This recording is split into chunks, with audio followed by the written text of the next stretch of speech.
Today we're going to be talking about the top ascents of 2022, taking in bouldering, sport climbing and trad climbing. And whilst we have a worldwide focus, we will undoubtedly be mentioning a few key British ascents along the way. We've got with us UKC editor Zah White, and he'll be providing some actual information and context, whilst I will just be holding the thing together with witty banter. Right, so to kick things off, Zah, we'll start with bouldering, and there is one ascent that is basically tied together all of the top players, and that is Alphane, Shaun Rabitoux's Font 9A in Coronico.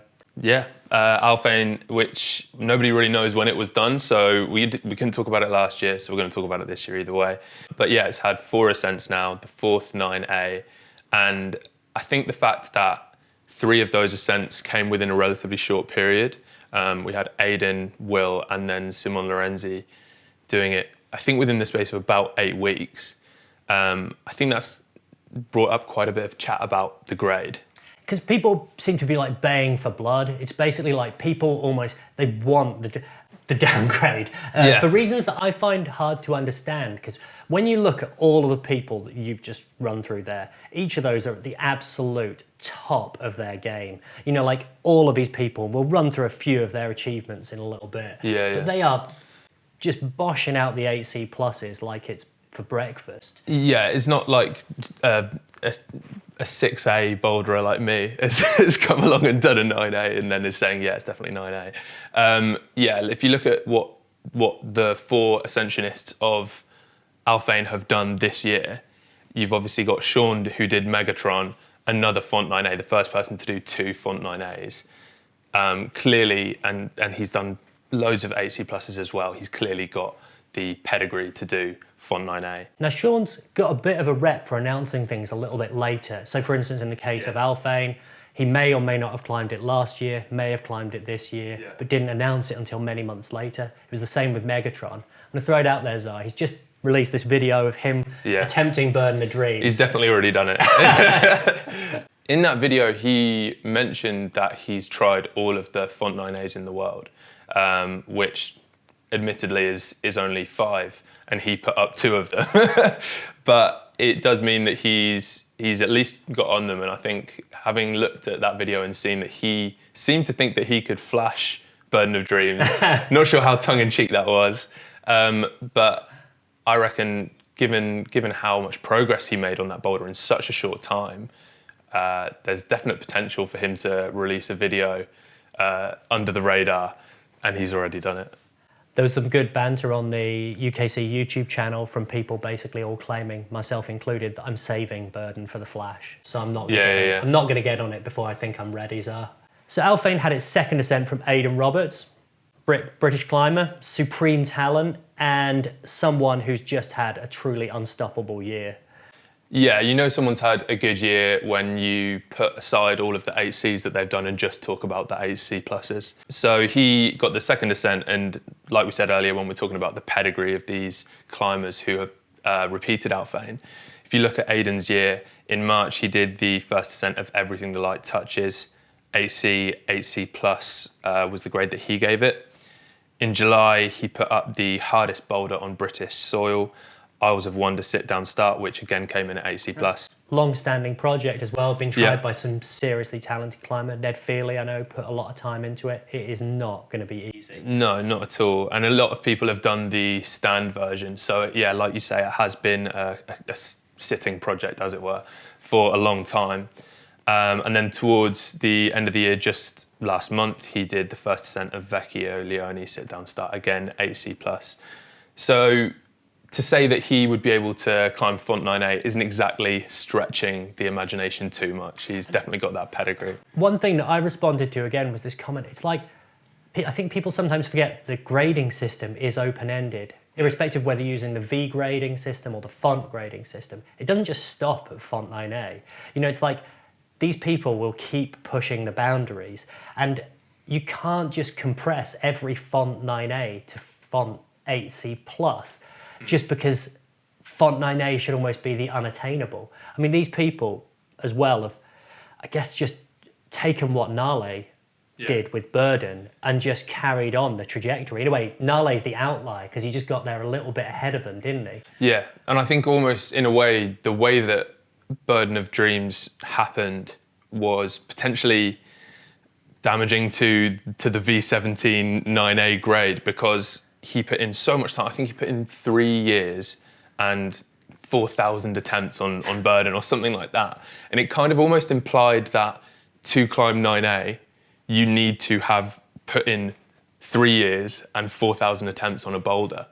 When in reality, it's entirely possible that someone could be strong enough to walk up to Burden and climb it first try. And that wouldn't necessarily mean that it wasn't 9A. It would just mean that that person was insanely strong, a level of strength that we couldn't even conceive of 6 years ago. Well, that follows on pretty neatly. So on the theme of insanely strong, Alphane's third ascent, Will Bosi. Yeah.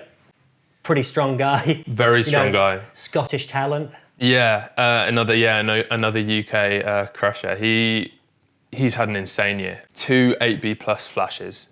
First, when he was being watched on by Adam Ondra in the flash of Charizard 8B plus in April, and then another one this month with the flash of the Dagger 8B plus again. 12 8C boulders, an 8C plus repeat, and obviously an 8C plus first ascent with Honey Badger. And Honey Badger, so located at Badger Cove within the Peak District. Yep.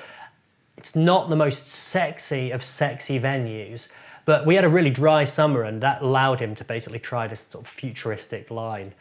For me, with the amount of time that he put into that and the things that he said after he did Alphane, makes you wonder about the grade of that potentially. Yeah, that's another thing that I think has contributed to this debate, is when Will said that he personally found Honey Badger harder than Alphane, I think people took that as him saying maybe Alphane wasn't 9A.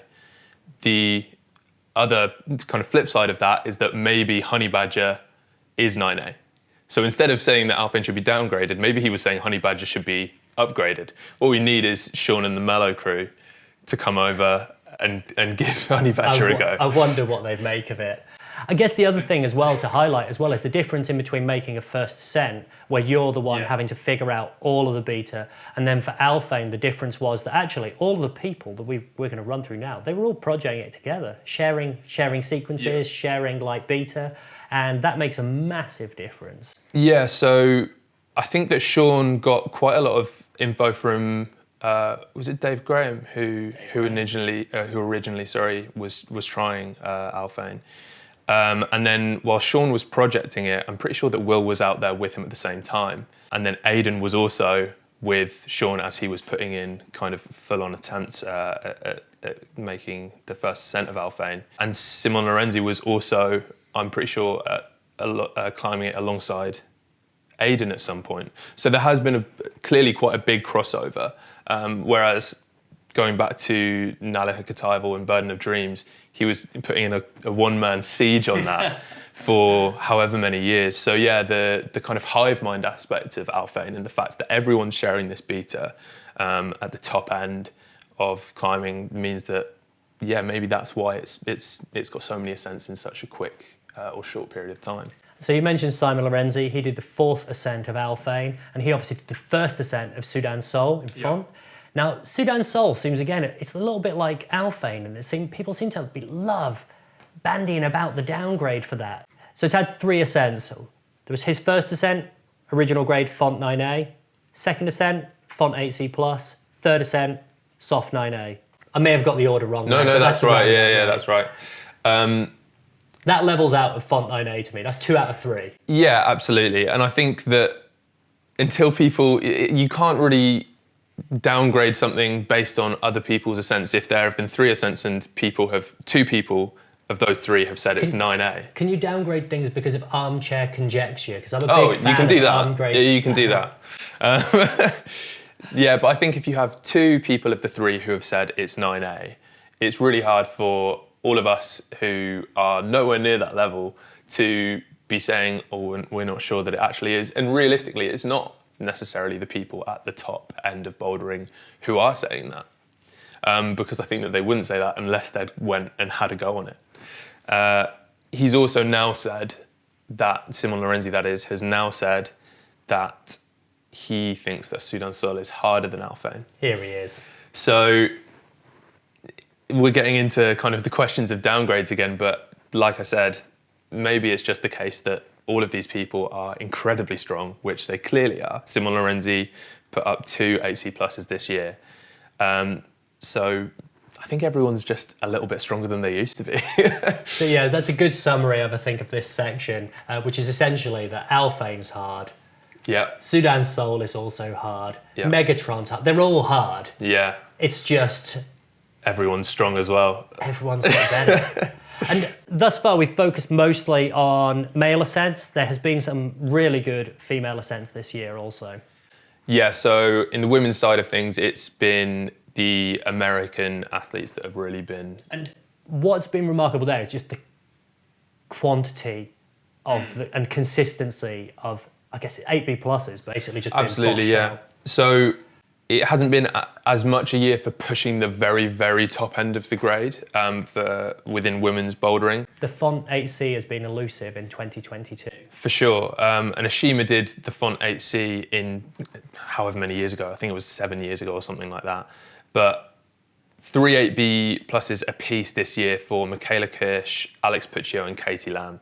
And that level of consistency obviously hints, well, it's impressive enough in itself, but it obviously hints at the kind of boundary into AC being really on the horizon for these athletes. The other bit of goss, which I think we got the other day during Sean's Burden of Dreams attempt video, was about Brooke, his sister, coming, what was it, close to...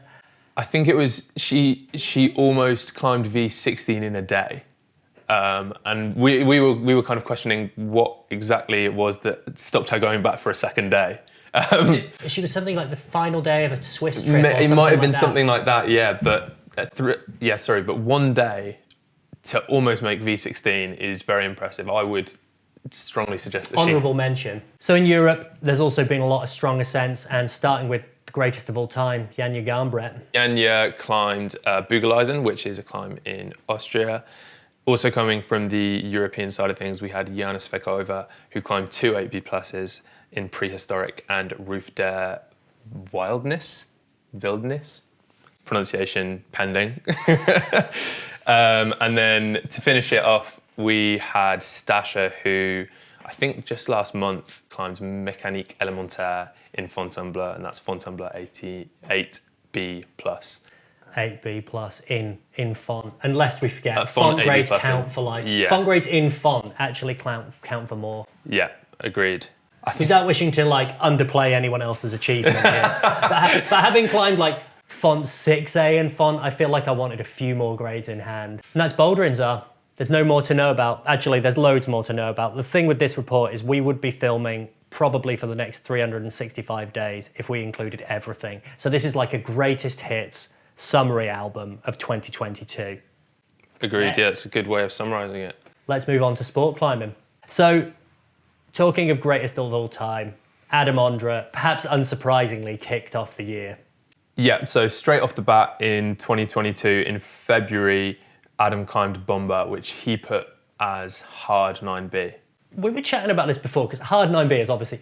It's hard. It's really hard. I'm not underselling anyone that can climb French 9B. Yeah. But let's not get started on Font 9B yet. But now, within this modern day and age where we're talking about your 9Cs and your 9B pluses, it's like, where does 9B fit into news? I think it has to be there, because if you're only talking about 9B plus, then you just stop talking about 99.99999% of climbers. You're only talking about 5 or 6 climbers. 9B, especially hard 9B, I would say is very much newsworthy. But yeah, I think it's still, it might not be kind of cutting edge, but it's pretty close to cutting edge. And then he went over to Arco, didn't he? Because that was during the time in which when he was attempting the first ascent of this Excalibur project by Stefano Ghisolfi. Yeah, so he was attempting the Excalibur project, which, like you said, Stefano, I don't know, did he bolt it? He didn't bolt it. I got informed that by some helpful hand on YouTube, actually. I'd incorrectly quoted that he had bolted it, so... Good to know. Bolted Writing that wrong here today. Yeah. So he didn't bolt it, but he's been trying that for a long time. Adam went over to try it, and now Will's over trying it. I know that Will has, I think, linked it in 3 pieces, 3 parts. And I know that he did every move on his first day, I think. So he's, as well as, you know, being at the top end of the bouldering scene, he's also looking pretty strong. Right, let's bring it back to Adam, who's also strong, but he put up the first ascent of Wonderland. So exactly, yeah. So he was there to try Excalibur, but he also put up Wonderland, which he graded 9B/9B+. Where's your stance on slash grades, Zara? Do you think it's the coward's option, or do you like it? I think it's almost... Don't sit on the fence. Don't be a slash grade and sit on the fence. I was going to slash grade it.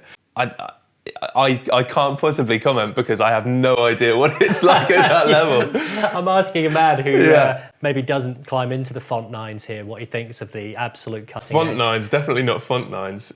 French nines, not them either. I've got to rein this in during the sport climbing section. I can't be quoting my font nines here. Yeah. So he did Wonderland, and then he came off the back of that to climb Menagerie, which was supposedly his second hardest route ever. Second hardest route ever. Hard 9B+. So he's had hard 9B, 9B/9B+, and hard 9B+. And this is a man who knows. He knows. He's got the routes behind him to grade relatively accurately, we would say. So hard 9B+, second hardest route he's ever climbed at his home crag of Moravsky Kras. So he's probably been on and around those moves before, a long time project. So very, very tough. And to round off his year, he went on to flash Waterworld, French 9A, not to be mixed up with Font 9A. And that was, in fact, not even a flash, it was an on-site, wasn't it? He literally left that for the on-site, so he had no prior knowledge, no beta, and just went for it. And one of the really fascinating things for me when he wrote, I think, a post on Instagram about it, is just how hard it is to find suitable French 9As to attempt to on-site, because he did them all when he was like 12 or something. Yeah. Well, like you were saying earlier, the on-site of Waterworld is still there for both of us. The option remains. But yeah, his fourth 9A on-site, and then he's flashed Super Kraken, I think it was, which was 9A+. So an incredible year for Adam, and to finish it off with Menagerie, hard 9B+, second hardest route ever, and a 9A on site, both in the month of November. I think in the space of maybe a week or two, he did those two. So mind blowing. For Adam, you just want to know, like, what next? Because he doesn't show any signs of slowing. Yeah. It's like what the future still has in store for him is something that makes my mind boggle, especially when you see the talent that's coming up as well. He's got Project Big on the horizon as well. Project Big. Tell us more. Well, from what he's put out there, him and Jacob have put out there, they've both been projecting it. They're saying 9B+ at the least. So could be more. Looks like they've made really, really solid kind of red point attempts on it. So we'll see. And so next up, March, Hazel Findlay became the second British woman to climb French 9A with Escalamasters. That was, an incredible effort from Hazel. She's had a tough few years with breaks with injury. But when she comes back, it's like when she came back and climbed Mind Control a few years ago, the 8C Oleana. I mean, that was just like, she's amazing. And all the meanwhile being an absolute trad legend. So my question to you, Zara, is who is going to be the next British woman to climb French 9A? I mean, it's hard to look past Molly. And I know that she's injured at the moment, and actually maybe we should have given her a mention in the boulder section, because just before her ankle injury, she did climb Font 8B. And she's climbed a number of 8Bs. But she's obviously primarily a route climber. And I know that she's at some point mentioned maybe being the first woman. She's tried Hubble. To climb Hubble. So my money, as it were, would be on Molly. Because the other two strong contenders in the form of Shauna Coxey and Mina Leslie Wojastic both had kids quite recently. And so there's maybe a little bit of time out. Although Shauna has come back and climbed, I think, Font 8A. Mina as well has been climbing incredibly well. Yeah. But yeah, beyond that, I'm trying to think of any other names, but Molly is who my money would be on personally. Yeah. Well, an easy bet to me. Yeah. Molly, no pressure. Yeah. So moving on to April. What happened in April? In April, Nolwen Berthier climbed Super Krakenet, which comes in at 9A+. And interestingly, I think she skipped the entire grade of 9A. So she went straight from 8C+ to 9A+, which is a pretty mind-blowing jump. No messing. No messing about. So also in April comes potentially some of the biggest, possibly the biggest news of 2022, which is Seb Bouin's ascent of DNA, which, I mean, like, we hear a lot about the likes of, you know, your flat hangers of this world, and it just felt like he came in with 250 tries over 50 days. Yeah. That is an absolutely insane time frame when you think about how quickly he seems to do everything else. That's the thing, and I think looking at the rest of his year, we can really put into context, the time that he spent on DNA. And in light of this is another one of these weird things. The tick list we produced focusing on DNA has more comments about his credentials and about whether or not it is a valid French 9C. Yeah. And to me, I mean, let's just have a quick run through of his year, because it's unreal. He, shortly after getting the first ascent of DNA, he made the second ascent of Iron Curtain. And then there's that Nordic Marathon, which, I mean, for me, I've never read a news report quite like it. 130 meters long. I mean, like, in one pitch. His stamina must be like never ending. It's like, I just don't understand. And I think, didn't he as well, because his rope drag was so bad at the end, didn't he untie for the sort of final few moves because he just couldn't actually make upward progress anymore? I don't know about that. That's crazy. I'm pretty sure that happened. If that didn't happen, then please post a comment below. Yeah. And a complaint. And then anyway, a month later, so in August, he repeated change, Adam Ondra's 9B+, rounding off, I mean, a solid season at Flat Hanger. Yeah, so after his season in Flat Hanger, he went over to the US, to Clark Mountain, to take on Jumbo Love. It's like, it is like he's going, like, looking, not only, I say for trouble, he's obviously looking for the hard routes, but he's also looking for, like, the classics as well. Because, you know, Chris Sharma, the footage of him climbing that, making the first ascent, was era-defining, I think. Yeah, it's an iconic route, and I think, like you say, he seems to be kind of searching out those iconic routes. And obviously, at the same time, he is putting himself in that place of being like, yes, I can climb 9C. So he made the fourth ascent of Jumbo Love and did so relatively quickly. And the person who bolted the route, Randy Levitt, he was actually belaying Seb for the ascent. And then just 13 days later, he made the first ascent of Supreme Jumbo Love. And how does that break down? Because that's the direct start, isn't it? So you come in via a harder line to hit the already hard line above. So it's 20 meters of 9A climbing into the crux of Jumbo Love, which is 9B. And according to Seb, that was still only 9B+. I mean, what a year. I just can't wait to see somebody invest a little more time into DNA, because it would be really cool to see that repeated or contextualized. I just want to know how difficult it is. Yeah, absolutely. Just need to see some footage of someone on it. So in May, coming closer to home, Steve McClure's route Rainman got repeated. This is the 9B that he had invested, I mean, years of his life. This is like the culmination of every Steve McClure first ascent at Malham Cove. And Aidan Roberts repeated it initially in May, and then a month later, Josh Ibbotson repeated it. And for me, both of those are just like super inspiring, not least because Steve McClure has basically carried the torch for British climbing, big time. The standards, and it feels like right now this is like this next generation coming through. Yeah, Josh is 18, I think. When we met him earlier this year to interview him, I think he was finishing his A-level exams. So he couldn't do a load of work with us at the time because he was basically just still trying to pass his studies. Yeah, absolutely. I think he eventually climbed it in like a lull between exams or something like that, which is just mind-blowing. But yeah, like you say, the torch is being passed over, and it's incredible to see that level of strength in someone so young. And obviously, Steve is someone who is so technique driven. He's such an incredible technical climber. And for someone so young to be able to repeat his test piece and perform at that level of technical climbing is just incredible.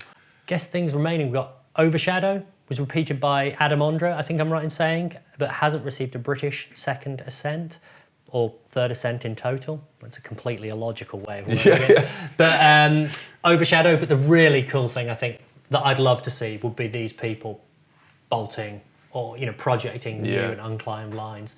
Because that for me would be next level. Yeah, let's see it.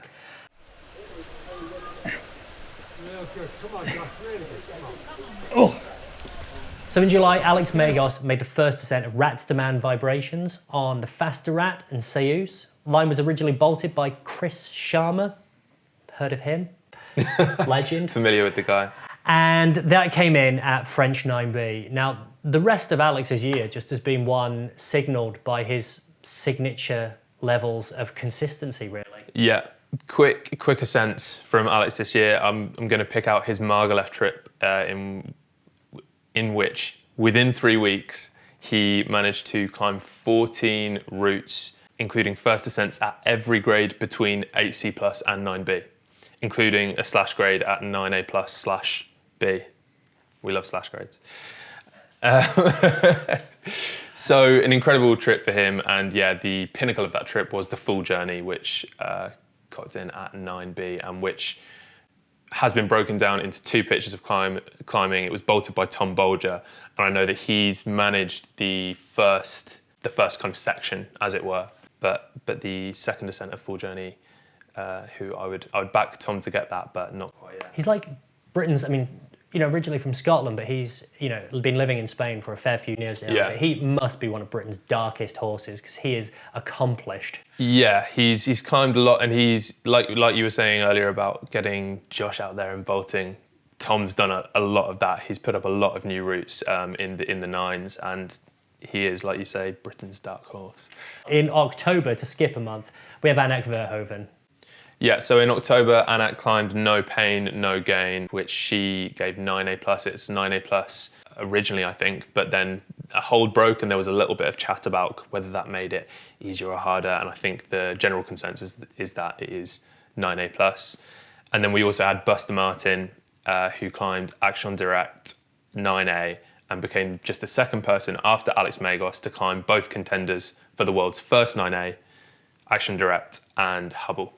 Tell us a bit about Buster's ascent, because wasn't there something really funny went on there? Yeah, so I think he was getting on the route essentially to take some photos, and then he got partway up and just decided, I'm not feeling great, but I might as well go for it, and ended up making it. I think he missed a few holds, got a few monos with the wrong finger and stuff like that, but it doesn't matter how you do it, as long as you do it. And the other amazing thing about that is that Buster had been in Bali for the months prior to doing Action Direct, but had managed to locate a wall to train on out there. Oh, yeah. So it's like, it must be in the most humid environment imaginable. His skin must have been ruined. Yeah, I don't know. Yeah, I don't know. So he went, in his Frankenjura trip, the other cool thing about what Buster did was the fact that he, again, much like Seb Bouin, went on to basically climb all the classics.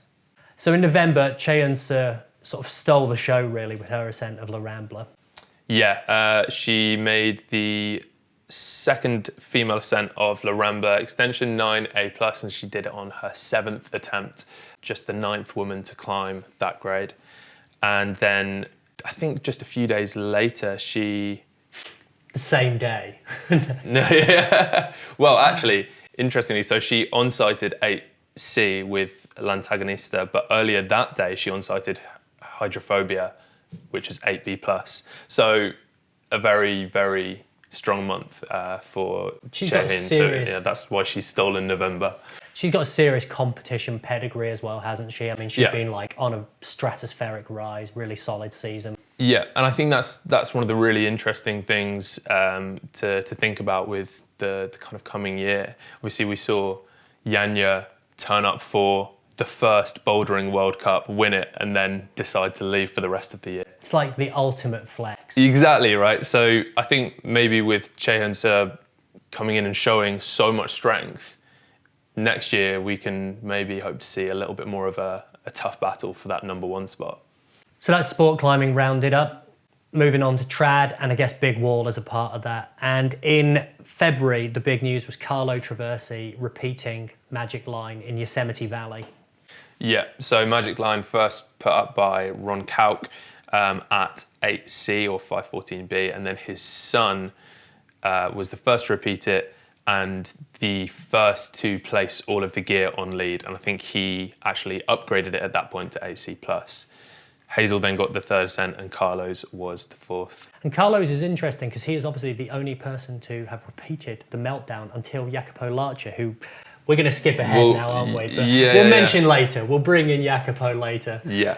And then I guess the big news for British climbing throughout 2022 and to an extent through 2021 was Lexicon, Neil Gresham's E11 on Pavey Arc in the Lake District. Now, I guess the reason, this is almost, it's become the British Alphane, hasn't it? Because a lot of the key players feel like they've congregated around this route. Not least because I guess ultimately all of them are wanting to use it as a benchmark for what E11 is. For sure. So we had the 1st and 2nd ascent in 21, and then this year we had 3 further ascents from Dave McLeod, Matt Wright and James Pearson. And I think I'm right in saying that James actually put in a flash attempt on it. He thought it was flashable and fell relatively high up, which is not a nice prospect.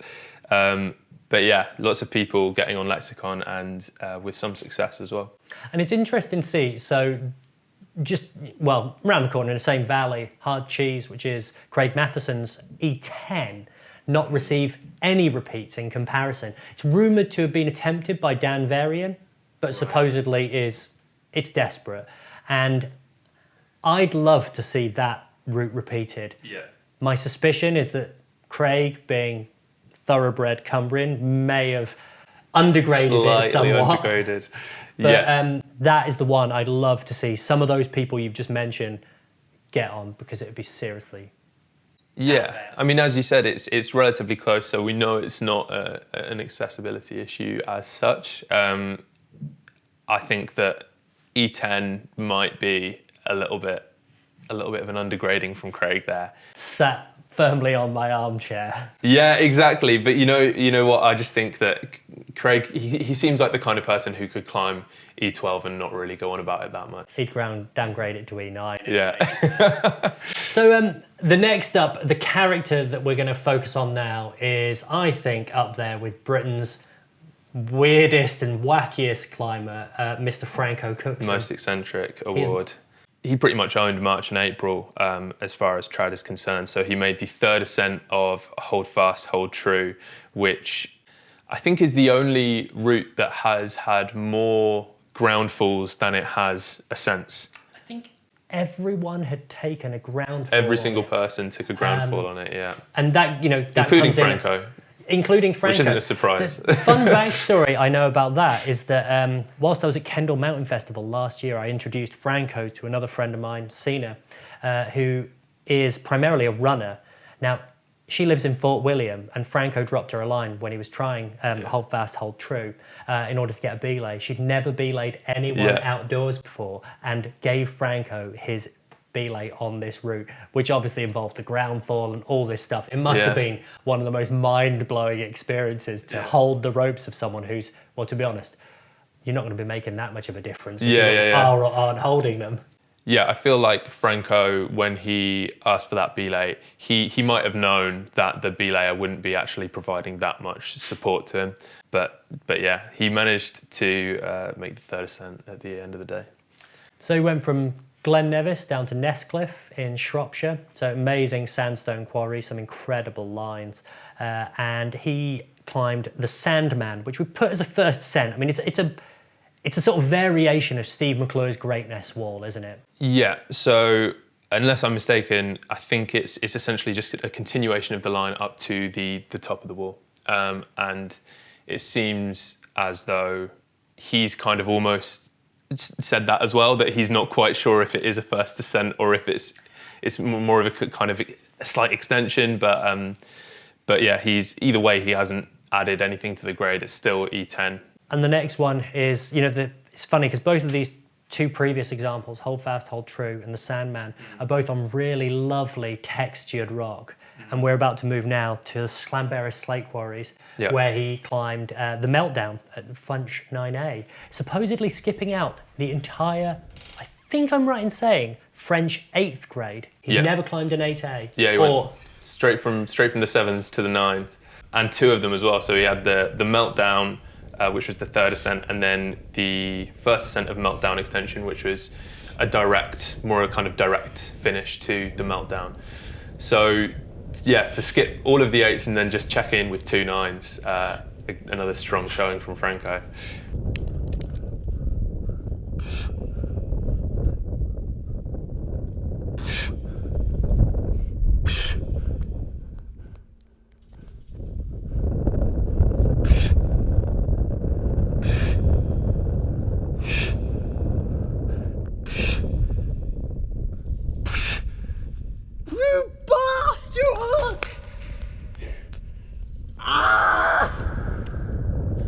So in Mays, Robbie Phillips and Alex Moore climbed the Longhope, the E10, Dave McLeod's E10 up on Hoy. Now this is potentially Britain's only big wall climb, or one of them anyway.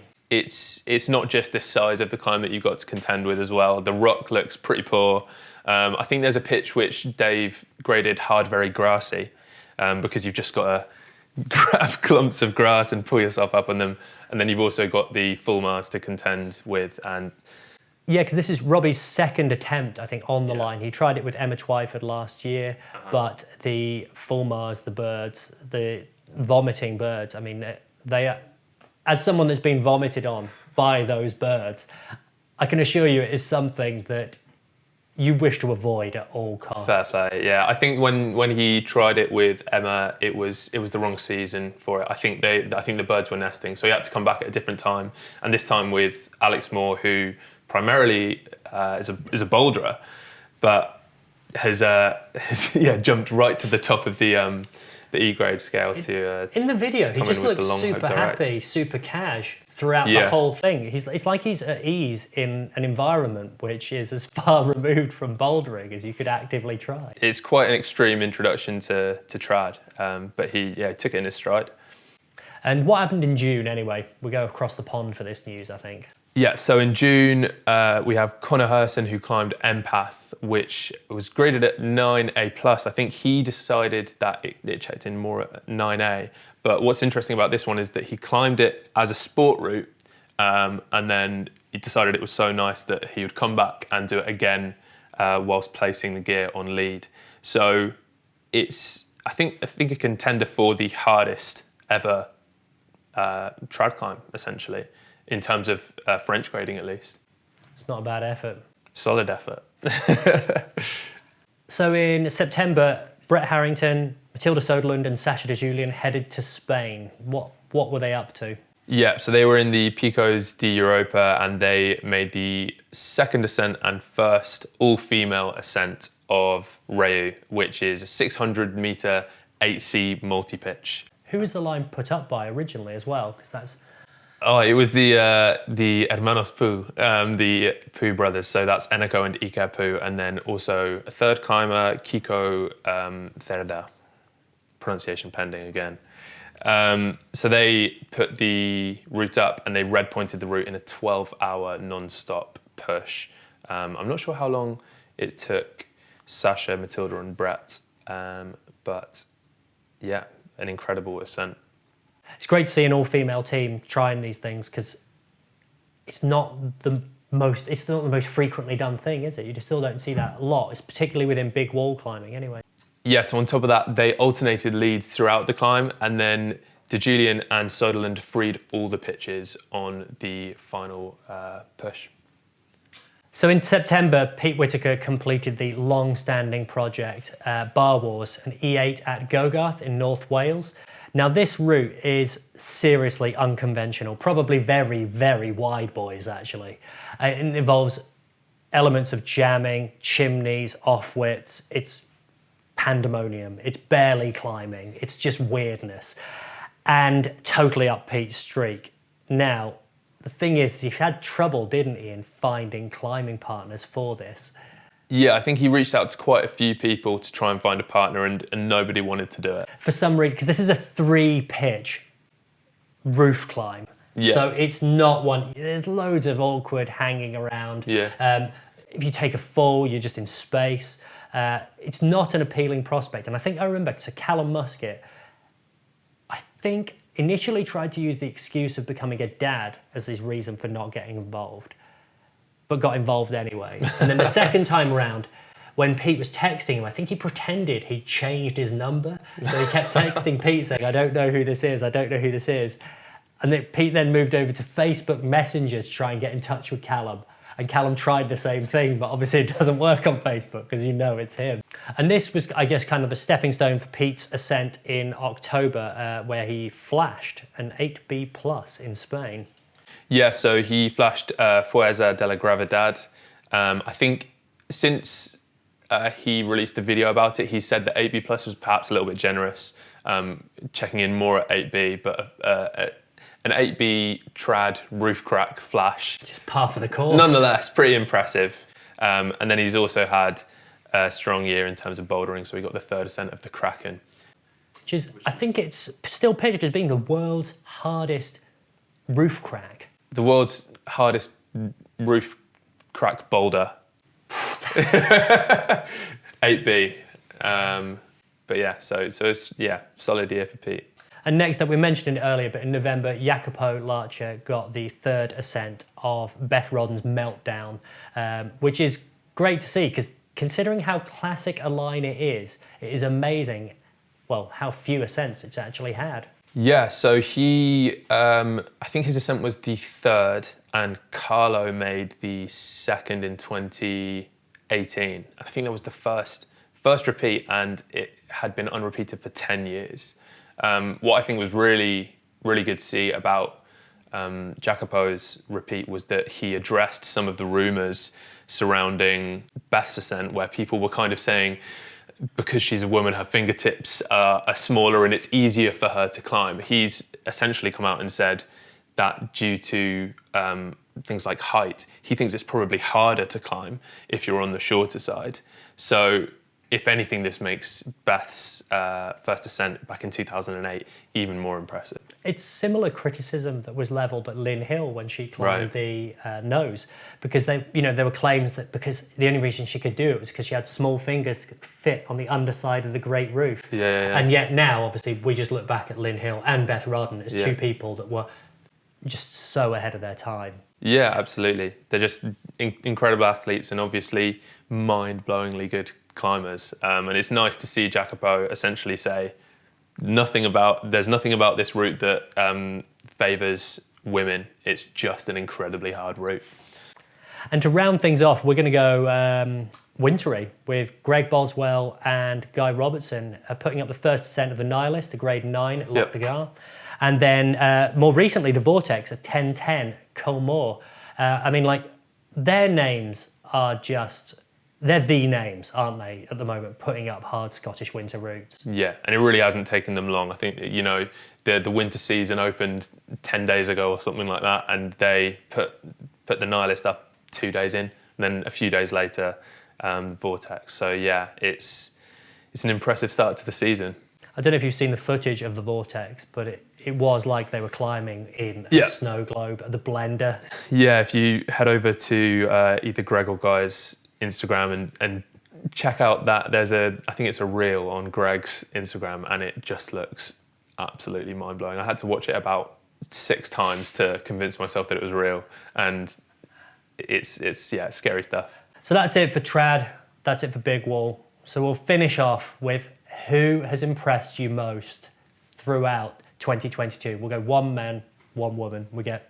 On the men's side of things, for me, I think it has to be Will. Will's just had an unbelievable year, and I think being at the top end of bouldering in terms of both boulders that he's projected, putting up an incredibly difficult first ascent, which could yet be I mean, Will 9A. Bosie's ascent of Honey Badger, I still think, it'd be interesting again to see if the likes of Aidan gets on that. Yeah, absolutely. And then on top of that, being at the top end of flashing boulders as well. So he's got the hardest, he's climbed at the very, very pinnacle of bouldering in terms of both working lines and in terms of flashing boulders, and also putting up Scotland's hardest route. So he's had an incredible year. So for me, Will on the men's side of things.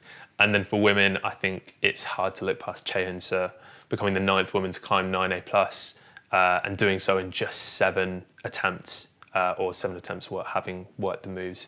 And then again, being on the very top end of women's on-sighting as well, which is 8C, the hardest grade on-sighted by a woman. So she's at the top end of both of those kind of aspects of sport climbing. So again, hard to look past Chaehyun. I mean, I think for me, Chaehyun Seo would be on the list. I think that particular, those 2 ascents, again, it just represents 2 really different climbing styles, and to master both really is something, as well as also achieving well being in the so competition good in the competition.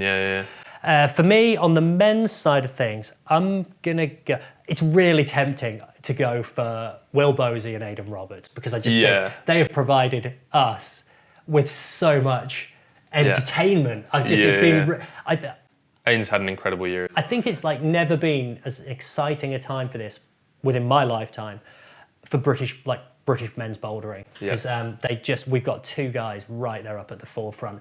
But contrary to that, I'm going to choose Seb Bouin, just because that way I choose someone different to you, and that's because he's just the man, isn't he? He's just with DNA putting up a French 9C in the Verdun Gorge, which is that is obviously like the mecca of French sport climbing, the homeland of French sport climbing. To do that is incredible, and the time he put into it is unfathomable when you look at how quickly he has done everything else. Nordic Marathon, that 130-meter route, unbelievable. Going out and climbing Jumbo Love like it was Charles but it's just amazing. And then putting up that new direct line into it. What a year. And I just think, what has he got left to come? Again, it's really exciting. It makes me psyched now that we're in December 2022, just thinking ahead to what we're going to be reporting on next year, because, Adam Ondra is going strong. Alex Megos is going strong. Seb Bouin's going strong. They're like the 3 classics. But then on the women's side, you've also got the likes of Yanya, Chaehyun Seo, and we could just carry on going all day naming names here, couldn't we? Because there's so much potential. We've got such a breadth of talent now that standards are soaring. Yeah, it's going to be an exciting year. So if there's anyone you think we've forgotten, please don't forget to comment and write a suitably fitting insult as to why we have forgotten it. And please remember to like and subscribe to our channel. Thanks for listening.